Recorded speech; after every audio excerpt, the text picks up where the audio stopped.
بسم اللہ الرحمن الرحیم۔ السلام علیکم اسٹوڈنٹس، آج ہم ڈسکس کریں گے 20 جولائی سے آنورڈ پورے ویک کے امپورٹنٹ ایڈیٹوریلز کو، جس سے ہم کرنٹ افیئرس کو ڈسکس کریں گے، اس کے علاوہ کریٹیکل انالیسس کریں گے سارے ایڈیٹوریلز کا، اور ساتھ ہی ساتھ CSS PMS کے حوالے سے کچھ پریکٹس کوسچن میں آپ سے ڈسکس کروں گی at the end of every editorial. تو اسی لیے ویڈیو کو آپ نے لاسٹ تک ضرور دیکھنا ہے، کوئی بھی پوائنٹ مس نہیں کرنا، کیونکہ یہ ویڈیو بڑی ہی امپورٹنٹ ہونے والے ہیں آپ سب کے پریپریشن کے لیے۔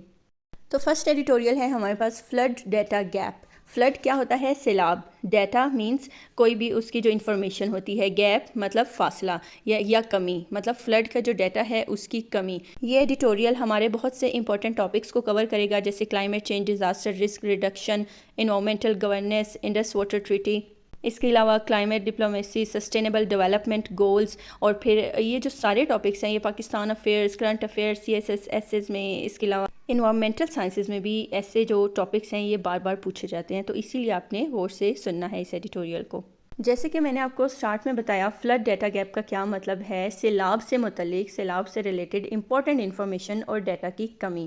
تو اس ایڈیٹوریل کے اکارڈنگ پچھلے سال کے جو تباہ کن سیلاب ہیں، اور پھر جو آج کل یہ مونسون کے جو خدشات ہیں، ان کی وجہ سے پنجاب کی حکومت ہائی فلڈ کی تیاری کر رہی ہے، ٹھیک ہے، کیونکہ مونسون کی جو اس دفعہ کی بارشیں ہیں بہت زیادہ کنٹینیولی وہ ہو رہی ہیں۔ تو سب سے بڑا مسئلہ کیا آ رہا ہے؟ انڈیا کی طرف سے آ رہا ہے، اور انڈیا کی طرف سے کیا مسئلہ ہے کہ جو دریاؤں کے بہاؤ کا جو ڈیٹا ہے وہ انڈیا نے روکا ہوا ہے۔ جب تک ہمیں اس کا نہیں پتہ چلے گا تو ہم کس طرح وقت سے پہلے ہی کوئی وارننگ سسٹم بنا سکتے ہیں، تو اسی لیے ہمارا وارننگ سسٹم جو ہے وہ متاثر ہوتا ہے۔ لیکن پھر ساتھ ہی اس ایڈیٹوریل میں یہ بھی پوائنٹ آؤٹ کیا گیا ہے کہ صرف انڈیا کو اس کا رسپانسیبل ٹھہرانا کافی نہیں، بلکہ پاکستان کو بھی اپنے فلڈ فورکاسٹنگ، ارلی وارننگز پر، اس کے علاوہ یہ جتنے بھی دریائی تجاوزات ہیں ان کے خاتمے پر فوکس کرنا چاہیے، اور ڈیزاسٹر مینجمنٹ کے سسٹم کو جدید بنانا چاہیے۔ اس ایڈیٹوریل کا سینٹرل پوائنٹ بھی یہی ہے کہ ایکچوئل ڈیٹا اگر ٹائم پر نہیں ملے گا تو اس کے بغیر افیکٹو فلڈ مینجمنٹ پاسبل نہیں ہے۔ اگر دریاؤں کے بہاؤ کی انفارمیشن ہمیں بر وقت نہ ملے تو حکومتیں صرف اندازوں پر فیصلہ کرتی رہتی ہیں، ان کے پاس ایکچوئل ڈیٹا ہوتا ہی نہیں ہے، تو جس سے جانی اور مالی نقصان دونوں بڑھ جاتے ہیں، جیسا کہ ہو رہا ہے۔ اور انڈیا کا کیا رول ہے؟ ایڈیٹوریل اس پر کیا بات کرتا ہے؟ انڈیا کی طرف سے اپ اسٹریم دریا کے بہاؤ کا ڈیٹا روکنا ایک بہت ہی بڑا پرابلم ہے، کیونکہ یہ انفارمیشن اگر ٹائم سے مل جائے تو جتنے بھی ڈیمز کا سسٹم ہے اور اس کے علاوہ حفاظتی اقدامات ہیں وہ بڑے ہی ضروری ہو جاتے ہیں اگر یہ انفارمیشن ٹائم سے مل جائے۔ دیکھیں، انفارمیشن پہلے مل جائے کہ دریاؤں کا بہاؤ کیسا ہے، کس طرف ہے، تو فوراً سے اقدامات کیے جاتے ہیں۔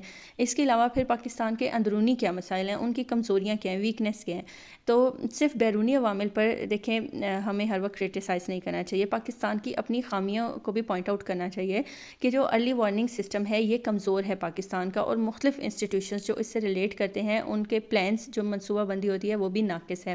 اس کے علاوہ پاکستان کے پاس کوئی جدید ٹیکنالوجی نہیں ہے جو موسم کے حساب سے کوئی پیش گوئی کرے، کوئی اچھا سسٹم بنائے۔ دیکھیں، نیچرل ڈیزاسٹرز کو، قدرتی آفات کو روکا تو نہیں جا سکتا، لیکن پھر ایک ایفیکٹو اور زبردست منصوبہ بندی، اچھی پلاننگ ضروری ہے، تاکہ پہلے سے پتہ ہو کہ بہاؤ کس طرف سے آ رہا ہے، کون سے علاقے کو وہ افیکٹ کر سکتا ہے، ٹچ کر سکتا ہے، اور اس علاقے کے لوگوں کو ہم کیسے بچا سکتے ہیں۔ اب کچھ پریکٹس کوسچنز دیکھتے ہیں جس پر ہم ورک کر سکتے ہیں۔ Discuss the role of data sharing in effective flood management, یعنی سیلابی آفات سے نپٹنے کے لیے ڈیٹا کی، جو بروقت ڈیٹا کی اہمیت ہے، اس کو ڈسکس کریں۔ اس کے علاوہ how is climate change increasing flood risk in Pakistan, suggest policy reforms, یعنی جو کلائمیٹ چینج ہے، جو موسمیاتی تبدیلی ہے، پاکستان میں سیلاب کے خطرات میں یہ کیسے انوالوڈ ہے، یعنی کیسے اضافہ کر رہی ہے، تو اس کے لیے مناسب اصلاحات کو سجیسٹ کریں۔ نیکسٹ ایڈیٹوریل ہے ہمارا فروزن ایوارڈ۔ فروزن مطلب کوئی ایسی چیز جو فریز ہو گئی ہو، سٹاپ ہو گئی ہو، ٹھیک ہے، جیسے برف جو ہے وہ فریز ہوئی ہوتی ہے۔ تو کس ایوارڈ کی ادھر بات ہوئی ہے؟ ادھر NFC ایوارڈ کی، نیشنل فائنانس کمیشن ایوارڈ کی بات ہوئی ہے، جو صوبوں اور وفاق کے درمیان ٹیکس آمدنی کی جو تقسیم کا نظام ہے اس کی بات ہوئی ہے، ٹھیک ہے، یعنی جو قومی مالیاتی ایوارڈ ہے اس کی بات یہاں پہ ہوئی ہے کہ وہ تعطل کا شکار ہو گیا ہے، وہ فروزن ہو گیا ہے۔ اس کا کیا مطلب ہے کہ کئی سال گزرنے کے باوجود نیا NFC ایوارڈ جو ہے وہ گورنمنٹ نے جاری نہیں کیا۔ اب نیا مالیاتی ایوارڈ اگر نہیں آیا تو اس کا کیا ہوا؟ اس کا صوبوں کو بہت زیادہ نقصان ہوا، اسپیشلی KPK کو، خیبر پختونخوا کو، اپنے آئینی اور بہت سے حقوق کے لیے، مطلب ان کو اپنے حقوق میں محرومی محسوس ہونے لگی، اور جو کہ ایکچولی بھی ہے۔ دیکھیے اسٹوڈنٹس، ہمارے آئین کے اکارڈنگ ہر 5 سال بعد اس ایوارڈ کو بننا ہے، ٹھیک ہے، لیکن کیا ہو رہا ہے، کافی عرصہ گزر گیا ہے لیکن نیا NFC ایوارڈ جو ہے وہ نہیں بنا۔ تو جب فاٹا خیبر پختونخوا میں ضم ہوا، اس کے بعد ڈیفینیٹلی خیبر پختونخوا کو زیادہ مالی وسائل چاہیے تھے، تو انہوں نے مطالبہ بھی کیا، لیکن کیونکہ نیا ایوارڈ تو بنا ہی نہیں، جس کی وجہ سے صوبے کا جو مطالبہ ہے اس کو نظر انداز کر دیا گیا، کیونکہ انہیں وہ فنڈز ہی نہیں مل سکے، وہ مالی وسائل ہی نہیں مل سکے جن کا انہوں نے مطالبہ کیا تھا۔ تو وفاقی گورنمنٹ پر یہ ایڈیٹوریل ایکچولی زور دیتا ہے، کیا زور دیتا ہے کہ وہ آئینی تقاضے پورے کریں، جیسے کہ آئین میں ہے کہ ہر 5 سال بعد آپ نے یہ ایوارڈ بنانا ہے، صوبے اور وفاق کے درمیان تقسیم کو ایک پراپر وے میں آپ نے ڈسٹریبیوٹ کرنا ہے مالی وسائل کو، تو اس ایوارڈ کو بنائیں۔ تو پاکستان کے آئین کے اکارڈنگ جیسے کہ میں نے آپ کو پہلے بھی بتایا کہ ایک باقاعدگی ہوتی ہے اس ایوارڈ میں، لیکن وہ نہیں ہے، یہ فروزن ہو چکا ہے سسٹم ایوارڈ کا۔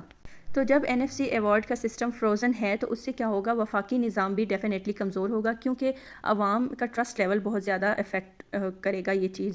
سیکنڈلی دیکھیں، جب کوئی ایک پارٹ کسی میں صوبے میں ہم ضم کر دیتے ہیں، ٹھیک ہے، اس کو فاٹا کو جیسے ہم نے خیبر پختونخوا میں ضم کیا، تو پھر کیا ہوتا ہے، ڈیفینیٹلی اس کے ہیلتھ کے، اس کے صحت کے لیے بہت زیادہ مالی وسائل چاہیے ہوتے ہیں، جو کہ اس وقت نہیں ہے خیبر پختونخوا کے پاس۔ لیکن گورنمنٹ کیا کہتی ہے، گورنمنٹ یہ کہتی ہے کہ ہمارا معاشی بحران بہت زیادہ ہے، ہمارے پاس محدود وسائل ہیں، جس کی وجہ سے نیا NFC ایوارڈ ہم نے نہیں جاری کیا، تو اس کی وجہ سے ہم نے آئینی تقاضوں کو بھی پورا نہیں کیا ڈیفینیٹلی۔ تو لیکن NFC ایوارڈ یہ صرف وسائل کی تقسیم نہیں ہوتی، بلکہ شفافیت، پھر جتنا بھی اکنامک جو سسٹم ہوتا ہے، نظم و ضبط ہوتا ہے، اس کے علاوہ صوبوں کے بیچ جو ٹرسٹ ہے اس کی یہ ایکچوئل علامت ہے۔ تو پھر ٹائملی اس چیز کا فیصلہ کرنا چاہیے کہ وفاق میں اور صوبوں میں وسائل کی تقسیم کیا ہے، تو اس کے لیے آئی تھنک NFC ایوارڈ کو گورنمنٹ کو جاری کرنا چاہیے، اور یہ ایڈیٹوریل بھی یہی کہہ رہا ہے، کیونکہ دیکھیں مضبوط وفاق جو ہوتا ہے یہ سیاسی نعروں سے، سیاسی دعووں سے نہیں ہوتا، بلکہ آئین، جو ہمارا آئین ہے، جو ہمارا کانسٹیٹیوشن ہے اور لاز جو ہیں ان پر عمل کرنے سے ہمارے وفاق کے اسٹرانگ ہونے کا پتہ چلتا ہے۔ اس کے علاوہ پھر وسائل کی ایک منصفانہ تقسیم ہونی چاہیے، صوبوں کے درمیان بھی ایک منصفانہ تقسیم ہونی چاہیے، اور فیڈریشن اور جو صوبے ہیں ان کے بیچ بھی۔ تو اگر ہم پریکٹس کوسچن ڈسکس کرتے ہیں CSS-PMS کے حوالے سے، Why is the NFC award crucial for Pakistan's federal structure؟ کہ پاکستان کے وفاقی نظام میں NFC ایوارڈ کی اہمیت بتائیں، یا پھر ہم اس کو ایز اے پریکٹس اس طرح بھی لے سکتے ہیں کہ NFC ایوارڈ میں جو تاخیر ہے اس کے کیا اثرات ہو سکتے ہیں پاکستان پر، صوبوں پر یا وفاق پر۔ نیکسٹ ایڈیٹوریل ہے ہمارے پاس سلو ڈیتھ، یعنی آہستہ آہستہ موت، یا پھر گریجولی تباہی، ٹھیک ہے، گریجولی مینز آہستہ آہستہ، سلولی۔ تو اس ٹائٹل کا کیا مطلب ہے کہ کوئی بھی پرابلم اچانک سے نہیں آتا، بلکہ خاموشی سے، کنٹینیوسلی، اور پھر with the passage of time society کو، ہماری اکانومی کو، ہمارے لوگوں کو وہ افیکٹ کرتا ہے، اور پھر اگر بر وقت اسٹیپس نہ لیے جائیں، اقدامات نہ کیے جائیں، تو اس کے جو ریزلٹس ہیں وہ بہت زیادہ سنگین ہو سکتے ہیں، برے ہو سکتے ہیں، ٹھیک ہے، نقصان پہنچ رہا ہے کسی مسئلے سے، کوئی ایسا مسئلہ جو گریجولی سوسائٹی کو ڈیمیج کر رہا ہے۔ تو اسٹوڈنٹس، اس ایڈیٹوریل میں منچال لیک جو سندھ کی فریش واٹر لیک ہے اس کی ڈسٹرکشن کی بات ہوئی ہے۔ اٹ مینس کہ جو لیک ہے یہ ڈائریکٹلی نہیں ڈسٹروائے ہوئی، یہ سلولی ڈسٹرکشن کی طرف جا رہی ہے۔ کیوں ڈسٹرکشن کی طرف جا رہی ہے؟ انوائرمنٹل ڈیگریڈیشن کی وجہ سے، پولوشن کی وجہ سے، مس مینجمنٹ کی وجہ سے، اور ان ایڈیکویٹ گورنمنٹ ایکشن کی وجہ سے یہ لیک سلولی، گریجولی، یہ کیا ہو رہی ہے، ڈسٹرکشن کی طرف جا رہی ہے، فریش واٹر لیک۔ اب اس ایڈیٹوریل میں کیا پوائنٹ آؤٹ کیا گیا ہے کہ جو بعض قومی مسئلے ہیں یہ فوراً سے نہیں آتے، فوراً کوئی کرائسس نہیں پیدا کرتے کنٹری میں، بلکہ ان کو نظر انداز کیا جاتا ہے تو یہ اتنا بڑا مسئلہ بن جاتے ہیں، اور یہی سب سے بڑا مسئلہ ہے، یعنی کسی پرابلم کو نظر انداز کرنا۔ تو جو گورنمنٹ کی ویک پالیسیز ہیں، اس کے علاوہ کانسٹیٹیوشنل ان کی غفلت ہوتی ہے، اس کے علاوہ عوامی بے حسی، اس کی وجہ سے جو پرابلم ہے وہ بہت زیادہ شدت اختیار کر رہا ہے۔ کون سا پرابلم؟ کسی بھی مسئلے کو اگنور کرنے کا پرابلم۔ لیکن اسٹوڈنٹ، صرف گورنمنٹ کو رسپانسبل ٹھہرانا، ذمہ دار ٹھہرانا کافی نہیں ہوتا، بلکہ ہم پبلک کو، عوام کو بھی اپنی ذمہ داری کا احساس ہونا چاہیے، قانون کی پابندی کرنی چاہیے، ایک سوشل جو ہے ہمارے ذہنوں میں شعور ہونا چاہیے، اور ہر معاملے میں احتیاط برتنی چاہیے۔ اور اس کے علاوہ جو ویک انسٹیٹیوشنز ہیں، اس کے بارے میں اس ایڈیٹوریل میں کیا بات ہوئی ہے کہ پاکستان میں اکثر جو پالیسیز ہیں وہ کمزور نظر آتی ہیں۔ کیوں کمزور نظر آتی ہیں؟ کیونکہ اس پہ جو عمل درآمد ہے اس کا طریقہ ہی بڑا ویک ہوتا ہے، پھر پولیٹیکل انسٹیبلٹی بہت زیادہ ہے، ایک دوسرے پر کرٹیسزم بہت زیادہ ہے، اور پھر اس کے علاوہ احتساب نہیں ہوتا، جس کی وجہ سے بہت سی جو پالیسیز ہیں وہ ناکام ہو جاتی ہیں۔ تو اگر کسی بھی نیشنل پرابلم کو، کسی بھی مسئلے کو بر وقت قابو نہیں کیا جاتا، اس کو اگنور کیا جاتا ہے، تو اس کے پھر جو ریزلٹس ہیں وہ صرف موجودہ نسل پر نہیں بلکہ بہت سی ہماری اگلی کئی نسلوں کو وہ بھگتنے پڑتے ہیں۔ تو اس سے کیا ہوتا ہے، جو نیشنل پروگریس ہے اور اس کے علاوہ انسانی وسائل، یہ بہت چیزیں جو ہمارا معاش سسٹم ہے بہت زیادہ یہ متاثر ہونے لگ جاتے ہیں۔ تو اس کا ہم پریکٹس کوشچن ڈسکس کرتے ہیں. Why do slow moving crises pose a greater challenge to policy makers than sudden emergencies. یعنی جو گریجولی جو آہستہ آہستہ بڑھنے والے کرائسز ہیں وہ اچانک آنے والی آفات سے زیادہ خطرناک کیوں ہوتے ہیں. نیکسٹ ایڈیٹوریل ہے ہمارے پاس ٹائم ٹو انٹیگریٹ. انٹیگریٹ کا کیا مطلب ہوتا ہے؟ ضم ہو جانا، مل جانا کسی کے ساتھ اپنے فوائد کے لیے. ٹھیک ہے، تو اس ایڈیٹوریل کا سینٹرل پوائنٹ سب سے پہلے میں آپ کو بتاؤں کہ یہ پاکستان کو یہ سجیسٹ کرتا ہے کہ اس کو معاشی ترقی، تجارت اور علاقائی اسٹیبلٹی کے لیے اپنے جتنے بھی پڑوسی کنٹریز ہیں اس کے ساتھ زیادہ مضبوط معاشی تعلقات قائم کر لینے چاہیے. کیونکہ یہ جو پریزنٹ سچویشن ہے پوری دنیا کی، اس میں میرے خیال سے کسی کنٹری کا بالکل اکیلا رہنا یہ ٹھیک نہیں ہے. علاقائی تعاون جو ہے یہ بہت زیادہ ضروری ہے ترقی کے لیے اور اسٹیبلٹی کے لیے. یعنی پاکستان کو اپنے جتنے بھی معاشی مشکلات ہیں ان سے نکلنے کے لیے صرف اندرونی مسائل پر غور نہیں کرنا چاہیے، بلکہ مطلب غور تو کرنا چاہیے لیکن ساتھ ہی ساتھ اور اسے مڈل ایسٹ، چین اور پھر گلف کنٹریز اور جنوبی ایشیا کے جتنے بھی کنٹریز ہیں ان کے ساتھ تجارت، انویسٹمنٹ اور باقی ریلیشنز کو فروغ دینا چاہیے. اس سے کیا ہوگا؟ ڈیفینیٹلی جب علاقائی نظام ہوتا ہے، جب ہمارا علاقہ کسی سے کانٹیکٹ کرتا ہے تجارت کے طور پر اسپیشلی، تو اسٹیبلٹی آ جاتی ہے ریجن میں اور ریجن کی اکانومی جو ہے وہ بہتر سے بہترین کی طرف چلی جاتی ہے. دیکھیے پاکستان میں اس وقت مہنگائی بھی ہے، قرضے بھی لیے ہوئے ہیں ہماری کنٹری نے، پھر برآمدات کا سسٹم بھی بڑا ویک ہے، انویسٹمنٹ ویک ہے. تو اسی لیے ایسے حالات میں صرف IMF پر ریلائی کرنا کافی نہیں ہوتا. تو اس ایڈیٹوریل میں یہ ڈائریکٹلی پوائنٹ آؤٹ کیا گیا ہے کہ ریجنل انٹیگریشن جو ہے اس کو پاکستان کی معاشی بحالی کا یہ ایک بڑا ہی امپورٹنٹ پوائنٹ بن سکتا ہے. ریجنل انٹیگریشن یعنی دوسرے جو ہمسایہ کنٹریز ہیں ان کے ساتھ جو تعلق بڑھانا ہے. ٹھیک ہے، اس کی بات ہو رہی ہے ادھر. میں نے آپ کو پچھلے دنوں ایک ویڈیو میں بتایا کہ پاکستان جیوگرافیکلی اگر دیکھا جائے تو بڑا ہی امپورٹنٹ کنٹری ہے. اس کے ساتھ چین، مڈل ایسٹ اور پھر مڈل ایشیا، اس کے علاوہ جنوبی ایشیا، یہ آپس میں سب ملتے ہیں اس کے ارد گرد. تو اگر پاکستان اپنے اس جغرافیائی اہمیت کو نوٹس کرے تو وہ بڑا ہی فائدہ اٹھا سکتا ہے اپنے ہمسایہ کنٹریز سے تعلقات جوڑ کر، تجارتی تعلقات اسپیشلی. نو ڈاؤٹ گورنمنٹ کو انٹرنل پرابلمس کو پہلے سالو کرنا چاہیے، جو پولیٹیکل اسٹیبلٹی ہے اس پر فوکس کرنا چاہیے، ایفیکٹو پالیسیز ہونی چاہیے، لیکن ساتھ ہی ساتھ ہمسایہ ممالک سے تعلقات کو بھی اسٹرانگ کرنا چاہیے. کیونکہ آج کل جو ہے آپ کو پتہ ہے ایران امریکہ کے بیچ کیا چل رہا ہے. تو پاکستان کو صرف ایران امریکہ تک ہی نہیں، چین تک ہی نہیں، بلکہ ہر جگہ اپنے بازو جو ہیں وہ تجارت کے حوالے سے اسٹرانگ کر دینے چاہیے، خود کو اسٹرانگ کر دینا چاہیے. کیوں ضروری ہے کنٹریز کے ساتھ، جو ہمسایہ ممالک ہیں ان کے ساتھ اس کے تعلقات کیوں ضروری ہیں؟ کیونکہ دیکھیں روزگار کے مواقع بھی ہوں گے، برآمدات میں بھی اضافہ ہو جائے گا، ڈائریکٹلی ہم زر مبادلہ زیادہ سے زیادہ ہم کما سکیں گے. تو اس سے کیا ہوگا؟ جو کنٹری کی اکانومی ہے وہ زیادہ اسٹرانگ ہو جائے گی. تو ان نٹ شیل اگر میں آپ کو بتاؤں کہ جو آج کل دنیا کے حالات چل رہے ہیں اس میں معاشی ترقی جو ہے وہ اکیلا پاکستان اس کو نہیں حاصل کر سکتا جب کہ اس کے ساتھ کوئی علاقائی تعاون نہ ہو، تجارت کے حوالے سے وہ کسی اور کنٹری کے ساتھ کنیکٹ نہ ہو جائے. تو پاکستان کے لیے بھی یہ بڑا ہی امپورٹنٹ ٹائم ہے اس وقت کہ وہ کسی نہ کسی اپنے ہمسایہ ممالک کے ساتھ زیادہ سے زیادہ تجارتی روابط کو وہ قائم کر لیں. تو اگر ہم اس کا پریکٹس کوشچن نکالتے ہیں اس ایڈیٹوریل سے، how can regional integration help Pakistan achieve sustainable economic growth. یعنی جو علاقائی انضام ہے، ریجنل انٹیگریشن ہے، یہ پاکستان کی معاشی ترقی میں کس طرح افیکٹو ہو سکتا ہے. نیکسٹ اگین ایک بڑا ہی important editorial, a new Chowk point. Chowk point کہتے ہیں ایسا راستہ ایسا پوائنٹ جو رکاوٹ بن رہا ہو. ٹھیک ہے، رکاوٹ کس چیز کی بن رہا ہے؟ اس میں ورلڈ ٹریڈ کی بات ہوئی ہے، عالمی تجارت کی بات ہوئی ہے کہ ایسا تنگ سمندری یا زمینی راستہ جہاں سے عالمی تجارت، تیل یا فوجی نقل و حرکت کا بہت بڑا حصہ گزرتا ہو، اس کو چوک پوائنٹ کہا گیا ہے. یعنی اس میں اسٹریٹ آف ہرمز کی امپورٹنس پر بات ہوئی ہے. جو پریزنٹ مڈل ایسٹ میں کرائسس چل رہے ہیں اس کی بات ہوئی ہے. بار بار میں نے اس ٹاپک پہ ایڈیٹوریلز کی ویڈیوز بنائی اور پھر ڈیٹیلڈ ٹاپکس ڈسکشن بھی ہم نے کیا. تو اگین یہ بڑا ہی امپورٹنٹ ہے، اس کو مس نہیں کرنا آپ نے. اسٹریٹ آف ہرمز امپورٹنٹ کیوں ہے؟ دیکھیں اگر یہ سمندری راستہ کسی بھی وجہ سے، کسی جنگ کی وجہ سے، کسی کنفلکٹ کی وجہ سے اسٹاپ ہو جاتا ہے، بند ہو جاتا ہے، کوئی رکاوٹ آتی ہے، تو پوری دنیا میں یعنی عالمی سطح پر آئل کی جو قیمتیں ہیں، پیٹرول کی قیمتیں، اس میں ایسا اضافہ ہوگا کہ برداشت سے باہر ہے. اس کے علاوہ ٹریڈ، مہنگائی، پھر انرجی کے جو کرائسس ہیں وہ شروع ہو جائیں گے. اور پاکستان جیسے درآمدی کنٹریز جو درآمد کرتے ہیں، ٹھیک ہے، اپنی کنٹری کے اندر چیزیں منگواتے ہیں، ان کنٹریز کو زیادہ مسائل ہوں گے اگر اسٹریٹ آف ہرمز جیسا امپورٹنٹ کوئی بھی پوائنٹ جو ہے وہ بند ہوتا ہے. دیکھیں اسٹوڈنٹس، دنیا کی جو ٹریڈ ہے، جو معیشت ہے، یہ کچھ ہی امپورٹنٹ سمندری رستوں پر منحصر ہے. ٹھیک ہے، اب نائے ہرمز، اسٹریٹ آف ہرمز ان میں سے ایک ہے. یہ دنیا کے تقریباً 1/3، ٹھیک ہے، 1/3 سمندری آئل کی جو ترسیل کرتا ہے یہ رستہ. تو اگر یہ رستہ بند ہوتا ہے یا غیر محفوظ ہو جاتا ہے تو پھر پوری جو ورلڈ کی سپلائی ہے آئل کی، اسپیشلی جو مطلب جو پوری چین ہے، ٹھیک ہے، اس کی وہ متاثر ہو جاتی ہے. تو اسپیشلی جو اس کے پھر قریب ہے مڈل ایسٹ، وہ متاثر ہو جائے گا. تو اسٹوڈنٹس مڈل ایسٹ میں جو چل رہا ہے آج کل ایران اسرائیل امریکہ کے درمیان جو کنفلکٹس بڑھ رہے ہیں اس نے اس ریجن کو مڈل ایسٹ کو ایک نئے چوک پوائنٹ میں تبدیل کر دیا ہے.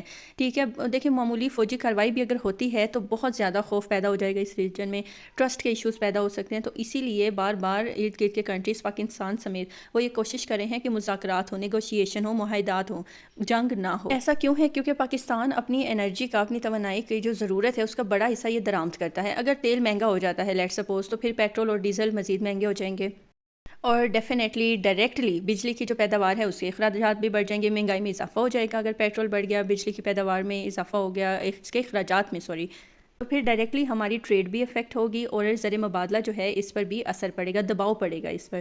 تو اسی لیے جتنی بھی سپر پاورز ہیں, اسپیشلی یہ جو امریکہ ہے, ان کا یہ رسپانسبلٹی ہے کہ وہ جنگ کے بجائے سفارتکاری سے, نیگوشیشن سے, مذاکرات سے کام لیں, مذاکرات کو ترجیح دیں. دیکھیں کیونکہ دنیا میں کسی بھی ریجن میں اس وقت اگر کرائسس چلتے ہیں تو اس سے صرف ایک ریجن نہیں بلکہ پوری دنیا کی جو معیشت ہے وہ متاثر ہو سکتی ہے, کیونکہ لنکڈ ہیں ایک دوسرے سے ساری کنٹریز اور ایک دوسرے پر ڈیپینڈنٹ ہیں. تو پاکستان سمیت جو باقی بھی کنٹریز ہیں وہ اس سے بری طرح متاثر ہو سکتے ہیں. تو اگر ہم پریکٹس کوسچن ڈسکس کرتے ہیں تو ہم اس سے یہ نکال سکتے ہیں کہ how can geo political tensions in strategic maritime choke points affect global trade, energy security and Pakistan's economy discuss. یعنی اسٹریٹجک سمندری جو رستے ہیں اس میں بڑھتی ہوئی جو جیوگرافی اور جو پولیٹیکل کنفلکٹس ہیں یہ عالمی تجارت کو, توانائی کے تحفظ کو اور پاکستان کی اکانومی کو کس طرح سے یہ متاثر کر سکتے ہیں. ڈسکس کریں اس چیز کو. نیکسٹ بڑا ہی امپورٹنٹ ایڈیٹوریل, اے آئی ان گورنمنٹ. اے آئی کا مطلب ہم سب جانتے ہیں آرٹیفیشل انٹیلیجنس, یعنی حکومتی اداروں میں آرٹیفیشل انٹیلیجنس کا استعمال. کیا استعمال ہونا چاہیے, کیا استعمال ہو رہا ہے, اس چیز کو ہم ڈسکس کریں گے اس ایڈیٹوریل کے تھرو. یعنی کہ دنیا بھر میں جو گورنمنٹس ہیں اسپیشلی سپر پاورز کے, یہ کیا کر رہی ہیں, اے آئی سے اپنے جتنے بھی انتظامی امور ہیں, ہیلتھ, ایجوکیشن, ٹیکس وصولی, پھر اس کے علاوہ سیکیورٹی ایشوز اور عوام سے ریلیٹڈ جتنی بھی خدمات ہیں وہ بہتر بنا رہی ہیں. ٹھیک ہے, دنیا کے ڈفرینٹ سپر پاورز اور ڈفرینٹ کنٹریز اے آئی کی وجہ سے. اور پاکستان میں بھی یہ سوچا جا رہا ہے کہ اے آئی سے بڑے پیمانے پر کام لے سکیں, لیکن اس کے لیے پاکستان میں کن چیزوں کا ہونا ضروری ہے؟ ایک اسٹرانگ ڈیجیٹل انفراسٹرکچر کا, پھر اس کے علاوہ ٹریننگ کا اور اسکلفل پرسنس کا, مؤثر قوانین کا, شہریوں کے ڈیٹا کے تحفظ کو یقینی بنانے کا ایک سسٹم ہونا چاہیے. اسی کے بعد ہی ہم اے آئی سے فائدہ اٹھا سکتے ہیں. تو اسی لیے یہ جو اس ایڈیٹوریل میں بھی اسی چیز کو فوکس کیا گیا ہے. کیوں؟ کیونکہ جو اے آئی ہے, جو آرٹیفیشل انٹیلیجنس ہے, یہ ان فیوچر ایک مطلب کہا جا رہا ہے کہ یہ حکمرانی بھی کر سکتی ہے. ٹھیک ہے, تو اگر اے آئی کو ہم اپنے گورنمنٹ سسٹم میں انوالو کرتے ہیں تو کیا ہو سکتا ہے؟ سرکاری خدمات کی رفتار اور معیار میں بہتری آ سکتی ہے. پھر کرپشن اور جو غیر ضروری تاخیر ہوتی ہے سسٹم میں وہ کم ہو سکتی ہے. اس کے علاوہ ہیلتھ, ایجوکیشن, ایگریکلچر اور ٹریفک مینجمنٹ میں بڑی ہی افیکٹو جو ہے وہ بہتری آ سکتی ہے. لیکن اسٹوڈنٹس اگر اے آئی کا یوز زیادہ ہو جائے تو کیا ہوگا؟ جو لوگ ہیں, عوام ہیں, ان کے جو پرسنل ڈیٹا ہے اس کا تحفظ جو ہے وہ مشکل میں آ جائے گا, خطرہ ہو جائے گا اس کو. اس کے علاوہ سائبر سیکیورٹی کے پرابلمس بہت زیادہ ہو جائیں گے. اس کے علاوہ جابس میں بہت زیادہ بڑے اسکیل پر کمی آ سکتی ہے, کیونکہ اے آئی آ جائے گا تو زیادہ لوگوں کا کام آرٹیفیشل انٹیلیجنس ہی کرے گی, جیسے کہ کر بھی رہی ہے کافی کنٹریز میں. تو پاکستان میں ڈیجیٹل انفراسٹرکچر اور جو اسکلفل افراد ہیں ان کی کمی ہو جائے گی. تو پاکستان کو نو ڈاؤٹ آرٹیفیشل انٹیلیجنس اپنانا چاہیے, لیکن پاکستان کو جلد بازی نہیں کرنی چاہیے. جلد بازی کے بجائے ایک واضح قانون سازی, ڈیٹا پرائیویسیز, اس کے علاوہ کلیئر اور اخلاقی اصولوں پر مبنی پہلے سسٹم بنائیں, پھر اے آئی کو اپنائیں. تو اگر افیکٹو پلاننگ نہ ہوئی تو اے آئی کے فوائد بھی نہیں ہو سکتے, بلکہ اس سے مسائل میرے خیال سے زیادہ بڑھ سکتے ہیں.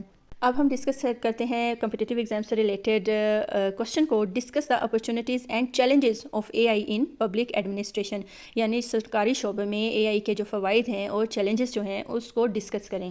تو اسٹوڈنٹس یہ تھے ہمارے آج کے امپورٹنٹ ایڈیٹوریل. آئی ہوپ آپ کو سمجھ آئی ہوگی. نوٹس ساتھ ساتھ بنایا کریں, نوٹس سے آپ کو بہت زیادہ مزہ بھی آتا ہے اسٹڈی کا اور لانگ ٹرم میموری بھی آپ کی بن جاتی ہے. Thank you so much for watching. زیادہ سے زیادہ میری ویڈیوز کو, چینل کو شیئر کیا کریں اپنے فرینڈ سرکل میں. یہ صدقہ جاریہ بھی ہوتا ہے, شیئر کر کے اسٹڈی کرنا آپ کو بھی فائدہ پہنچا سکتا ہے. Stay blessed. اللہ حافظ.